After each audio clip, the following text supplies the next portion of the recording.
Hi, everybody. Welcome back to First Chapter Friday. This month, we're going to be reading Whale Done by Stuart Gibbs. And the reason I picked this one is because this author, Stuart Gibbs, also wrote this super popular Spy School series. And I thoroughly enjoyed that. So I wanted to see what else he'd done. And I don't think we've done him yet for First Chapter Friday. So let's go ahead and start in. Again, it's Whale Done by Stuart Gibbs. Chapter one is called The Escape. And I like how they have these little icons for the chapters, the little whale. I think it's adorable. All right, The Escape, chapter one. I would never have seen the whale explode if a kangaroo hadn't burned down my house. Now, what other story begins like that? The kangaroo was a 4-year old named Hopalong Cassidy, and the fire wasn't entirely his fault. It's not like kangaroos go around plotting arson. All that Hopalong was truly guilty of was trying to escape. I know this because I witnessed the entire thing. My name is Teddy Fitzroy. I'm 14 years old and I live at FunJungle Wild Animal Park. FunJungle is the most popular tourist attraction in all of Texas, an enormous theme park and zoo featuring many of the finest animal exhibits ever built. Both my parents work there. My mother is the head primatologist, while my father is the official photographer. And because their jobs require them to be at Fun Jungle at all hours, we have employee housing. But while FunJungle has spared no expense to create incredible habitats for the animals with state of the art facilities and innovative designs, the park had really skimped when it came to providing lodging for humans. The Public Relations Department had named the staff housing area Lakeside Estates, but it was merely a group of mobile homes haphazardly arranged in the woods behind the employee parking lot. That doesn't sound too fancy, does it? They were supposed to be deluxe models, but my father suspected they were actually defective merchandise that the dealer hadn't been able to sell. J.J. McCracken, the billionaire, owner of FunJungle, also owned the mobile home company. Our home was slightly lopsided with bargain basement appliances and walls so thin you could hear what the neighbors were watching on television. Even worse, the utilities were barely functional. The septic system often smelled worse than the elephant house, and the electricity conked out on a regular basis, which was why I wasn't home during that fire. The mobile home park had suffered a power failure on the hottest day of the year, no less. Central Texas is known for being hot and humid, but that mid August day was brutal. The state was suffering through its worst heat wave in a decade, and that afternoon it had been 116 degrees in the shade. Even animals that lived in deserts, like the camels and fennec foxes, seemed to think that it was too much and refused to go outside. Despite this, the park was still busy. In the height of tourist season, and parents who had built up that trip for weeks didn't have the heart to tell their children they weren't going. In addition, many guests had prepaid for non refundable park tickets and admission packages. But everyone who dared to venture outdoors, they looked miserable. They slouched about in the heat and gulping down overpriced sodas just to stay hydrated and griping that none of the animals were doing anything. The Polar Pavilion, which was refrigerated to Arctic temperatures for the polar bears and the penguins, had a 2-hour line to get inside. I had spent most of the day with my best friend Xavier and my girlfriend Summer, trying to find ways to stay cool. Xavier was a junior volunteer at Fun Jungle, and though his shift at the giraffe feeding station had been canceled due to the heat, he still came to work because he was a wannabe field biologist, and Fun Jungle was his favorite place on Earth. Meanwhile, Summer, who was the daughter of J.J. McCracken. All three of us had befriended many FunJungle employees over the past year, so we were able to finagle our way into the VIP lane for the Raging Rapids ride, which we went on so many times in a row, I lost count. After repeated drenchings, our clothes were so waterlogged we thought we might be able to stay cool enough to ride out the rest of the afternoon in my trailer, even with its anemic air conditioning. Lakeside Estates was located only a short walk from the theme park rides at Fun Jungle. But as we approached my house, the power blew. We could tell just by the sound. Everyone who was home had their air conditioning going full blast. One second, the machines were all humming so loud, it sounded like we were inside an enormous wasp nest. And then suddenly, everything went silent.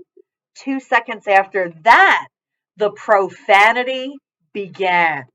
We could hear everyone through their paper thin walls as they cursed the lousy power system, the cheap air conditioners, and Summer's father, who had skimped on building the place. We happened to be directly outside the trailer of Drew Phyllis, the chief ornithologist. That's a bird study person. When he unleashed an extremely long stream of insults about J.J. McCracken and then made a few shocking suggestions about what J.J. could do with the crummy air conditioners he had bought. It went on for a good 3 minutes. I'm sorry you had to hear that, I said to Summer once it finally ended. She shrugged, unconcerned. I've heard far worse about that. I'm sorry, I've heard far worse than that about Dad. Even though it was getting late in the afternoon, it was still miserably hot. My clothes had already dried out, save for my soggy shoes and damp underwear. Ugh! Evidence of the drought was all around us. The ground was parched, the grass was brown and brittle, and the tiny pond that Fun Jungle Public Relations amusingly referred to as a lake had completely evaporated, leaving only a stretch of dried out mud. Guess the trailer's out of commission, Xavier observed. Where to now? Oh, maybe my dad's office, Summer suggested. I'm sure the administration building still has air conditioning. The whole park has backup generators, except the employee housing, I groused. The administration building was all the way on the other side of Fun Jungle, a 20-minute walk through the heat. Standing around and griping wasn't going to make things any better. So we started back through the desiccated woods toward the Fun Jungle's rear employee entrance.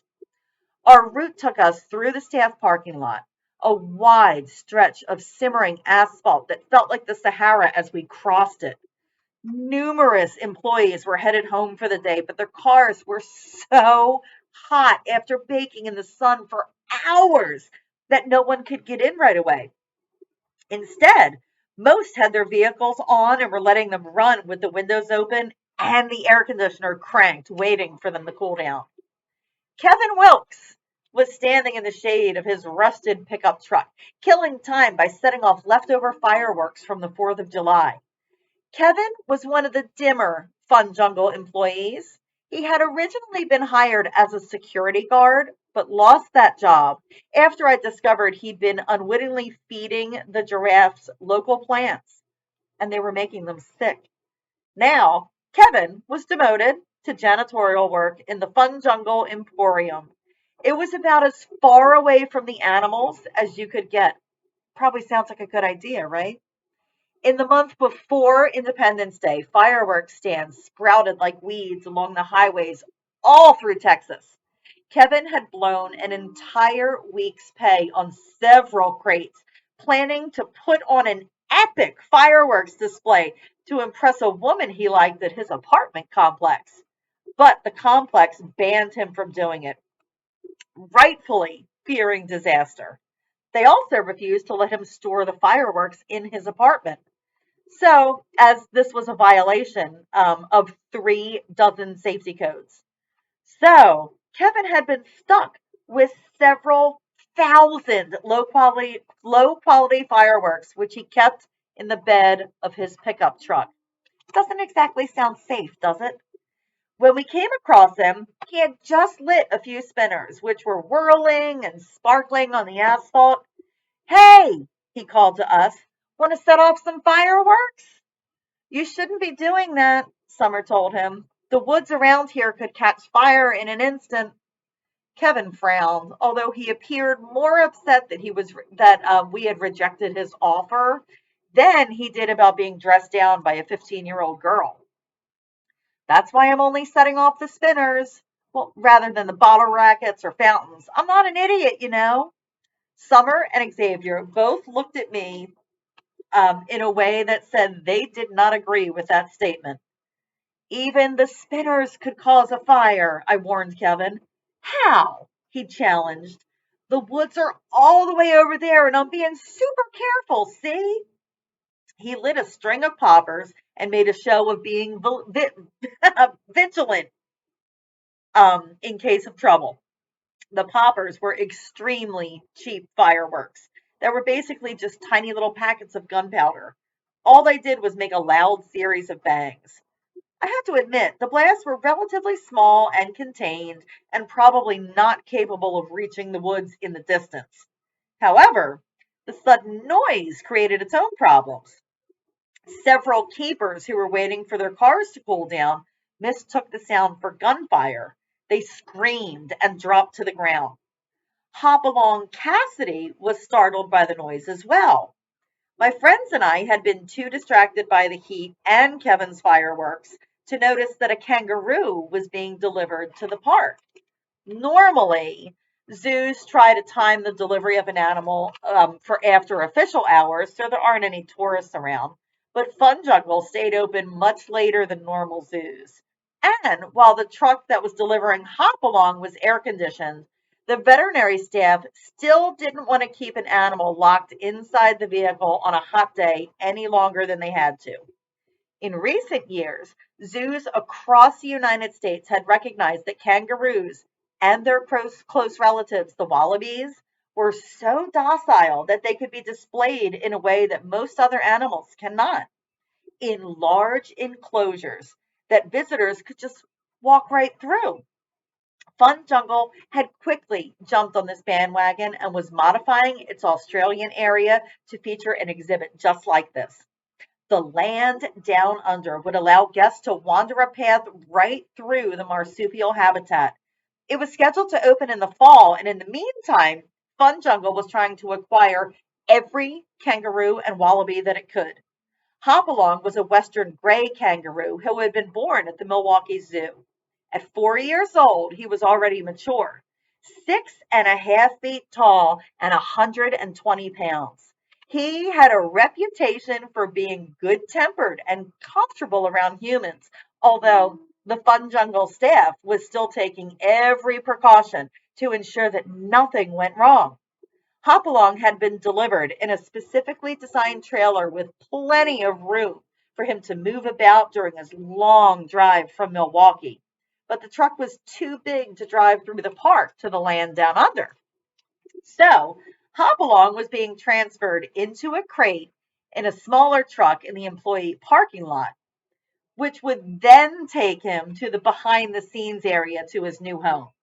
Luring Hopalong from his comfortable air conditioned trailer into the crate out into the heat was a delicate process. In their natural habitat in Australia, wild kangaroos could occasionally face temperatures as hot as it was that day, but Hopalong was used to the milder weather of Wisconsin. The keepers were trying to coax him with little biscuits that had been developed by Fun Jungle Kitchens to appeal to kangaroos. Hopalong had just been edging from the trailer into the crate when the poppers went off. Not only was the kangaroo startled, but its handlers were too. They quickly took cover, leaving the crate unsecured in the back of the truck. It shifted slightly so that it no longer was completely flush with the trailer. Instead, there was a gap of a few inches. Hopalong immediately took advantage of this. A kangaroo's huge hind legs are incredibly strong.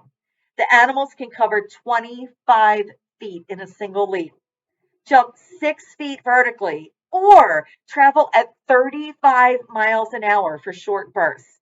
Hopalong wedged one of his enormous feet into the gap and with a quick flex of his leg muscles sent the crate skidding back into the truck. Then he dropped to the ground and bounded off across the parking lot, fleeing for the woods. His route took him directly toward me and my friends. Summer, Xavier, and I scrambled out of the way. You never want to stand in the path of a big animal. An herbivore can really hurt you if it runs into you at full speed. Kevin, on the other hand, didn't even see Hopalong coming. He was busy lighting some sparklers and backed directly into Hopalong's way. The kangaroo pivoted to avoid a head on collision, but his powerful tail thwacked Kevin right in the chest. A kangaroo's tail is almost as powerful as its legs. Hopalong's was a thick club of taut muscle, and it sent Kevin reeling backwards. The sparklers flew from Kevin's hand and landed in the bed of his truck, right in a crate of unused fireworks. Uh-oh, Kevin said. Get away! I yelled, and then grabbed Summer's hand and raced across the parking lot. Xavier and Kevin were right on our heels. Behind us, the crate of fireworks erupted. Hundreds of Roman candles, fountains, aerial repeaters went off all at once. Spinners crackled and poppers burst while rockets and colored balls of light blasted into the sky. So many fireworks were detonating that the truck trembled as though it were at ground zero in an earthquake. All that noise spooked Hopalong even more. The kangaroo bolted out of the parking lot and down the road that led to the park exit. Kevin had sprung for a few of the expensive fireworks, the type that professionals use in their own shows, and those now exploded high in the air above, creating floral blooms and starbursts. The sizzling embers rained down around us. A few of them landed in the drought parched woods that surrounded the employee housing, which was how the forest fire began. And that is the end of chapter 1 of Well Done by Stuart Gibbs. If you like it, feel free. This is in our catalog. It's only available in print at the current time. So if you want to read it, it's in the catalog. If there's a whole list, feel free to add your name to it. Okay, I'll see you next time. Thanks for hanging with me, everyone. All right, bye.